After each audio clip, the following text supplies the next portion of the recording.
Je suis tombé sur ce tweet financé par vos impôts d'un député qui très probablement a mal fait son travail et qui a peut-être besoin de quelques notions d'économie, voire même de rappels de faits historiques. On va voir tout ça en détail dans cette vidéo puisque moi je lui ai répondu en lui posant quelques questions et en sourçant mes informations. J'attends toujours une réponse de sa part mais je ne pense pas qu'il prendra le temps de le faire. Ceci dit, monsieur Aurélien Lecoq reproche à l'État d'avoir donné 1,5 milliard d'euros à Sanofi en crédit impôt recherche en l'espace de 10 ans. Conséquence de ça, Sanofi, c'est le diable, ils ont vendu Doliprane aux Américains, ils ont divisé le nombre de chercheurs par 2 en France, et ils ont versé 4,8 milliards de dividendes aux méchants actionnaires en 2020. Avant de parler du vrai foutage de gueule, écoutons ce qu'il a à dire. Sanofi, vous leur avez donné 1,5 milliard d'euros sur 10 ans, 150 millions d'euros par an.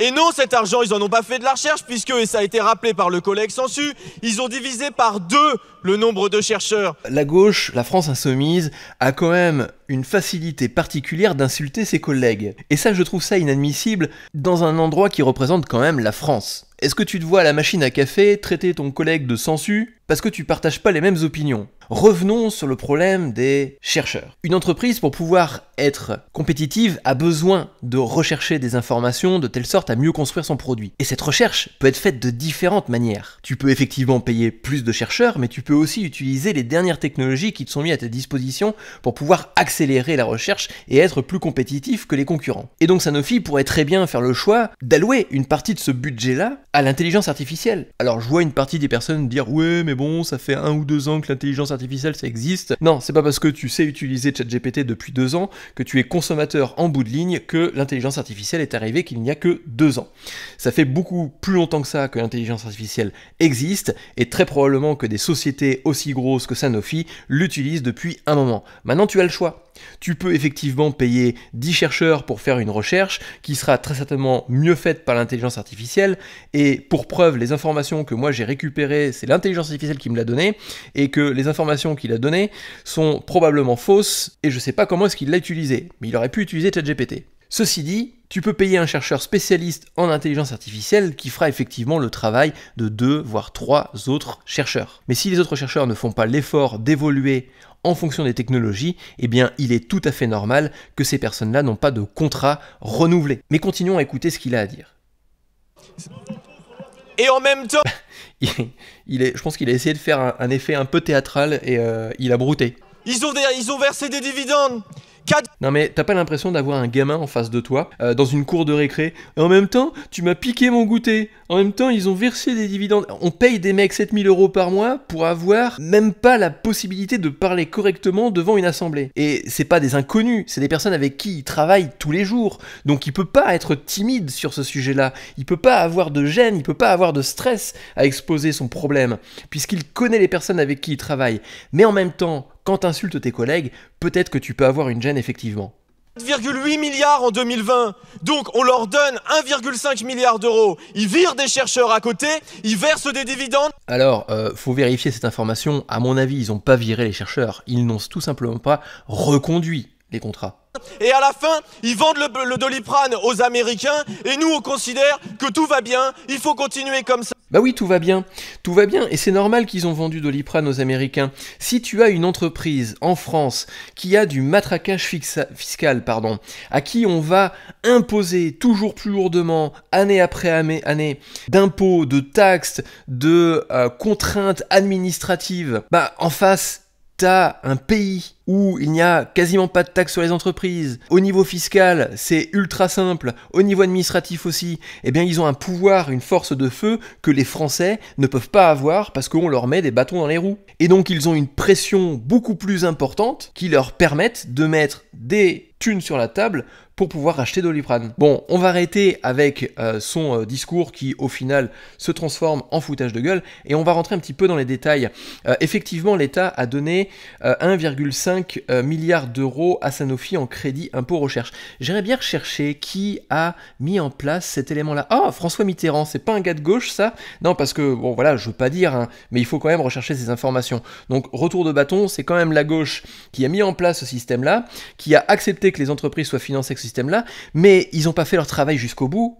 Ils auraient dû mettre des critères de performance, ils auraient dû mettre des petits éléments complémentaires qui permettraient de vérifier que ces financements soient utilisés à bon escient. Si maintenant ils ont décidé que ça soit utilisé comme ça, on ne peut pas reprocher à un gouvernement qui a mal fait son travail ce type de propos. On continue parce que on parle d'une période de 10 ans, donc on a versé 1,5 milliard en l'espace de 10 ans, mais il faut se rappeler quand même que Sanofi a payé juste en impôts, en l'espace de 10 ans, 12,6 milliards d'euros en France. Alors, ces informations-là, encore une fois, elles sont sourcées. Hein. Je lui ai mis, dans le tweet tout à la fin, je lui ai mis les sources pour l'aider quand il va faire une prochaine recherche. Comme ça pourra peut-être l'aider. Alors, effectivement, j'ai pris du 20 minutes, c'est pas forcément les meilleurs journaux, mais ceci dit, j'ai pas les mêmes outils que lui, il a à sa disposition pour faire mes recherches. Ceci dit, je suis quand même allé sur Sanofi, je suis allé sur rendementbourse.com, sur Investing, je suis allé sur le site du servicepublic.fr parce que, bien évidemment, il faut aller faire ses recherches là-bas, à la source, là où il y a les vrais chiffres de l'actualité, et puis sur Gouv Économie. Et donc, ces différentes informations, tu peux les avoir toi aussi, hein. Tu te prends un petit chat GPT, tu vas faire les recherches, et puis tu te retrouves avec, tout simplement, les données économiques de bénéfices nets de Sanofi sur les 10 dernières années, d'accord? Et puis, tu peux calculer le bénéfice et les impôts qui ont été payés, donc on est à 12,58 milliards d'euros, d'accord? Donc, je te refais pas tout le calcul, toute la recherche que j'ai faite, mais on est à 12,6 milliards d'euros d'impôts payés en France sur l'espace de 10 ans. C'est 8 fois plus que l'aide que Sanofi a reçue. Donc ça veut dire que, d'un côté, Sanofi paye des impôts qui financent ce crédit impôt recherche, que l'État lui redonne, mais qui derrière va repayer avec des impôts. Tu vois le problème, le foutage de gueule derrière? Là, je vois un vrai foutage de gueule. Pour moi, le crédit impôt recherche, c'est le juste retour de financement de l'État que l'entreprise a contribué en impôts. Mais on continue. Il affirme dans ses propos que Sanofi a versé 3,94 milliards d'euros de dividendes aux méchants actionnaires, bien évidemment. Alors, les méchants actionnaires, c'est des gens comme toi et moi qui peuvent investir dans les actions à dividendes. Tu peux très bien être ouvrier, tu peux être salarié, tu peux être entrepreneur, acheter des actions à dividendes et recevoir des dividendes. Donc, en disant ça, ces méchants actionnaires, ils parlent aussi du français moyen, il accuse le français moyen d'être un méchant actionnaire. Donc pour en revenir sur les chiffres, Sanofi a versé 3,94 milliards d'euros en 2020 et pas 4,8 milliards d'euros. Ces différentes informations, tu peux les retrouver sur investing.com à 3,15 euros par part d'action en 2020, d'accord, multiplié par le nombre d'actions en circulation, eh bien ça te donne le montant de un peu moins de 3,94 milliards de dividendes. Mais la question qu'on peut se poser, c'est combien d'impôts les méchants actionnaires ont payé sur ces 3,94 milliards d'euros de dividendes? Eh bien, ils ont payé 1,18 milliard d'euros d'impôts sur la flat tax. Et si tu regardes bien, on n'est pas très loin quand même.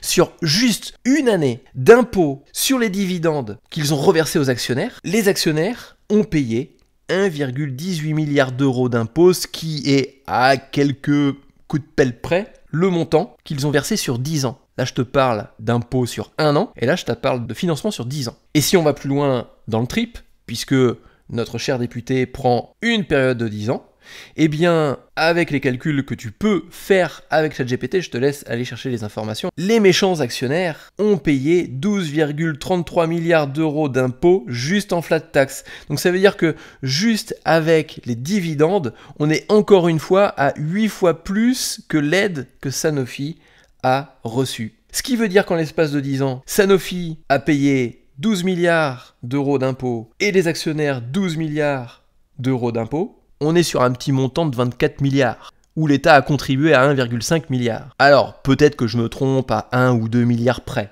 mais il est bien évident que Sanofi a largement contribué en taxes, impôts et en versant des dividendes à d'autres actionnaires, à l'État, que l'État ne lui a rendu service. Il ne faut pas oublier que les entreprises ne sont pas l'ennemi de la France. C'est tout simplement l'État qui ponctionne les entreprises et les Français qui sont exactement dans le même bain, qui payent chacun leurs impôts, qui se saignent tous les jours à travailler pour financer des personnes qui ne sont pas capables de faire leur travail. Le débat est ouvert, donne ton avis dans les commentaires.